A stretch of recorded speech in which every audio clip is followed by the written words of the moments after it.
Sir என்னை விட்டுட்டா அவங்க உங்களை டார்கெட் பண்ணுவாங்க. என்னை பார்த்தா அவங்களுக்கு பயப்படுற மாதிரி தெரியுதா? எனக்கு உங்களுக்கு பிடிக்காது sir. You never like me. மாறா, அன்னைக்கு நீ அப்படி பேசுறதுக்கு நான் ஒரு சீனியர் ஆஃபீஸரை ஒன்று விட்டு இருந்தா என்னோட கேடட்ஸ் என்னை மதிச்சிருக்க மாட்டாங்க. இன்னைக்கு பொலிட்டிக்கல் ப்ரெஷரால் ஒன்று விடலைன்னா என்னையே நான் மதிக்க மாட்டேன். தம்முடு, நீ பண்ணணும்னு நினைக்கிறது உன் ஈகோ என் ஈகோ விட பெருசு. ஒரு சோல்ஜர் அவனை நம்பி வந்தவங்களை திரும்பி உயிரோட கூட்டிட்டு வந்து சேர்க்கணும். நீ எனக்கு பண்ண மாதிரி. You R A leader today. Leader.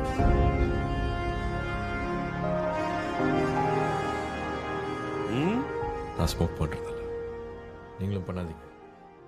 வயசாயிடுச்சு.